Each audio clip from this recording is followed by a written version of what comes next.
have some time to get some things done with the quick quiz today. I have the assignment for you. I'll get you that here in a second when we get done with this here. But guys, I think you had a pretty good understanding what the power rule was, but we started looking at things that were more complex. Did we have to do some rewriting of functions yesterday before we could take a derivative? Yeah. Absolutely. Okay, so I felt pretty good about what we did yesterday.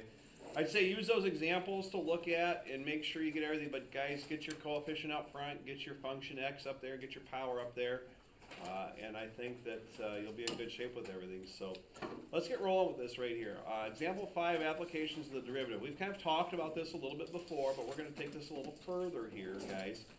It says a ball is dropped from a tall building to the ground below. It says the height y of the ball above the ground in feet is given as a function of time t in seconds by y equals 3,500 minus 16t squared.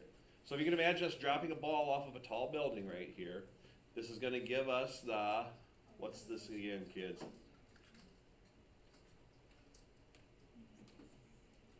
Height. Now the height, guys, the height is like a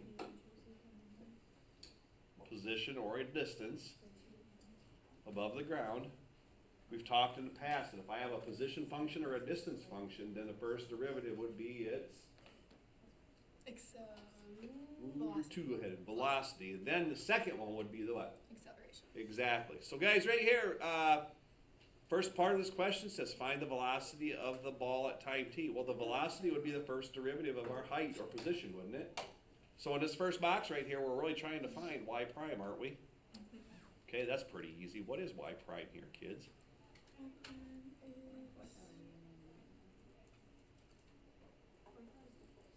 What would the derivative of this function, y equals 3,500 minus 16t squared, get you? Negative 32t. Yep, negative 32t. So the velocity at any time t will be negative 32t, and we've discussed that a little bit, okay? Now, the second part is show that the acceleration of the ball is a what? Constant. Okay, acceleration would be which derivative relative to the height function? The second derivative. Second derivative, right? So the second derivative, y double prime, It's just negative 32.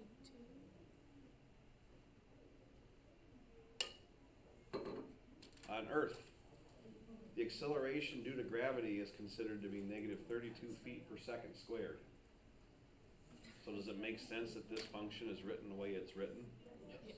Okay. All right, so is that a constant? Well, we get a second derivative, that's just the value of negative 32, so that is a constant, right? So have we shown that? Okay, third part then, when does the ball hit the ground and how fast is it going at that time? Okay, this one here is a little more difficult, my friends, but this is going to be kind of fun, all right? We want to first of all know how long it takes to hit the ground, right? So kids, think about your height function. We would say we're dropping the ball from a tall building. The function y equals 3,500 minus 16t squared tells us the height of the ball at any time t. Our assumption would be that the ball hits the ground when your height is what now? 0. We're assuming ground level to be 0, exactly. So we're going to use our height function first. Use the height function first.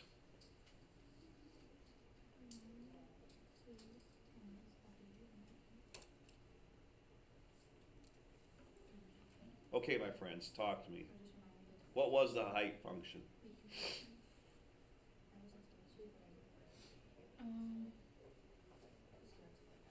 Would it just be the one that they gave to us? Yep. And we're going to let y equal what value? 0. Okay, we're going to find the time t it takes to hit the ground. So we're going to set 0 equal to 3,500 minus 16t to the second. Okay.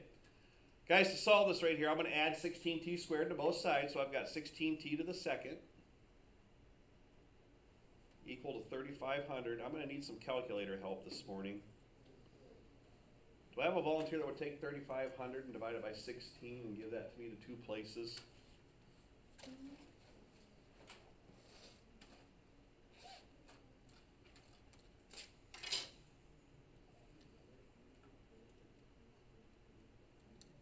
It'd be 218.75. So we've got t squared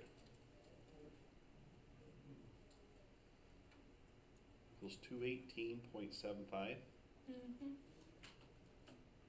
So what am I going to do that 218.75, kids, to get a Take the square root. t value? Yep. And when you square root that to two places, what do you get? 14.79.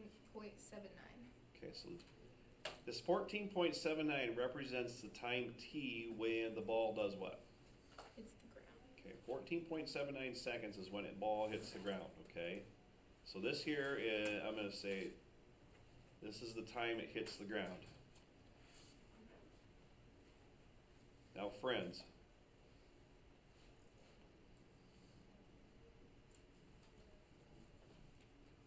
they want you to determine how fast that was going when the ball did what? And the ball hit the ground. Well, kids, if I'm asking you a question about how fast something is going, what function probably makes sense to use? The position function, the velocity function, or the acceleration function? Velocity. I really want to know the velocity. And specifically at what time? How long did it take to hit the ground? 14.79. So when I'm looking at this right here now, it says, okay, so if it took 14.79 seconds right here to hit the ground, we know our velocity function is this right here, right? So my velocity is really going to be at the time it hits the ground, we're really going to say y prime is equal to negative 32 times what value, kids? 14.79. Yeah, the velocity function is negative 32 times t, so we're going to go negative 32 times 14.79,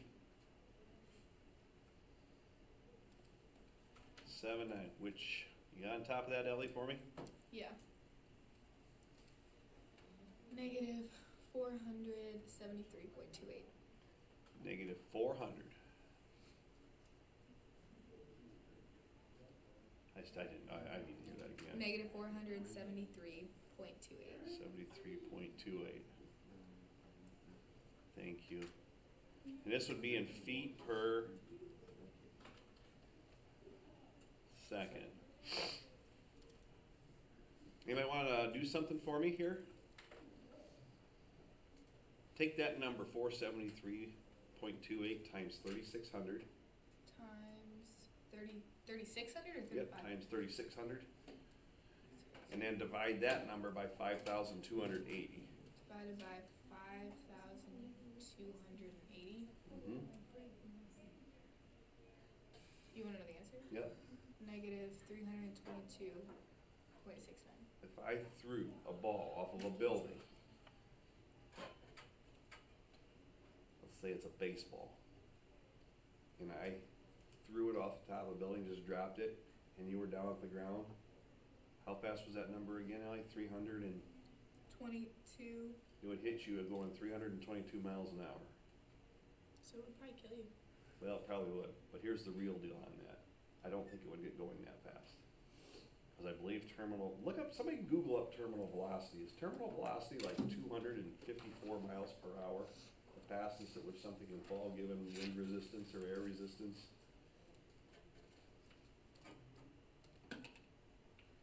Somebody look up terminal velocity. What value is that? I thought it was like 254 miles per hour.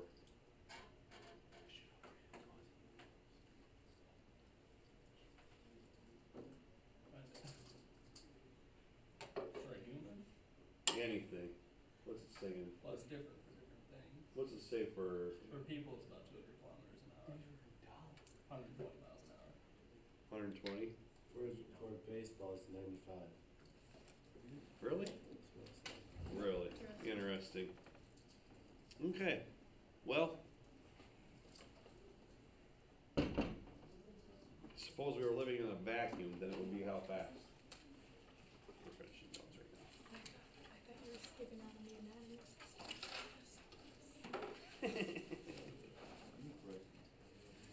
Bigger person would miss me. Yeah, I would. All right, my friends, you got what you need there?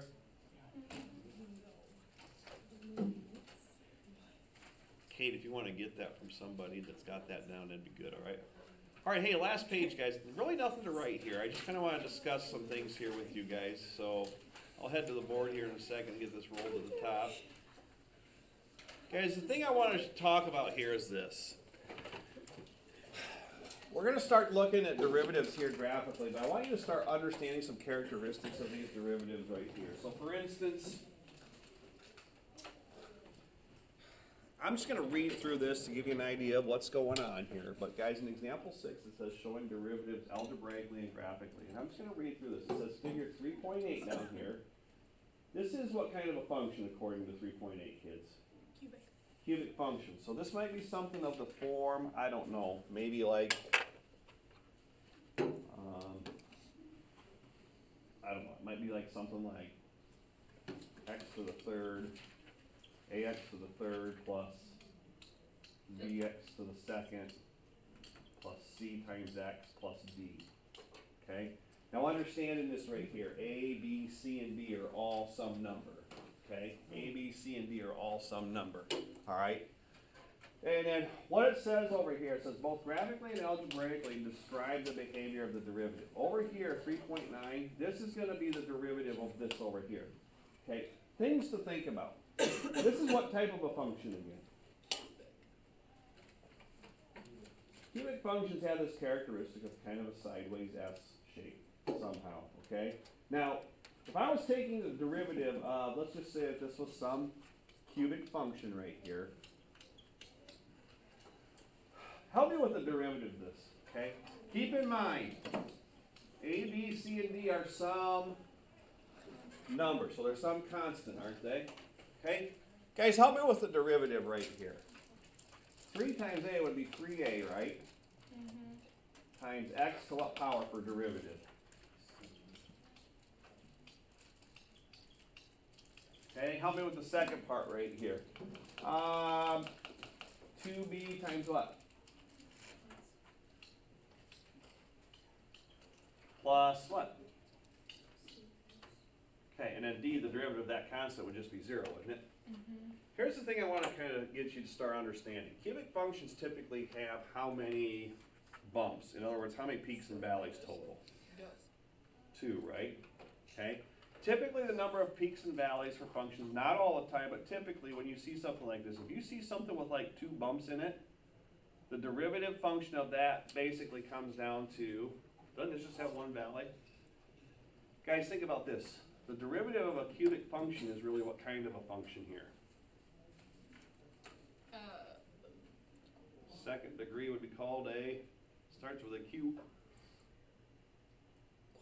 Quadratic, okay? So here's the deal. When we look at the power rule stuff right this, going from a cubic function, the derivative of a cubic function is typically a quadratic function. And that's why you start seeing like 1 less bump in derivatives right here. So if I gave you a graph that had 7 bumps in it, the derivative is probably going to have how many bumps or peaks and valleys? 6. Does that make sense to you guys? That's what's really going on here. Now I'm not going to read all the way through this because everything that I've just discussed right here is summed up in this paragraph down here, and I'll let you read that. But that'll be something to refer to and think about as you're moving forward. So, that said, I think that gets us through all the notes, right? Okay, so let me end this real quickly. Yesterday I didn't stop till like midway through 3rd hour. So they're going to get some college prep.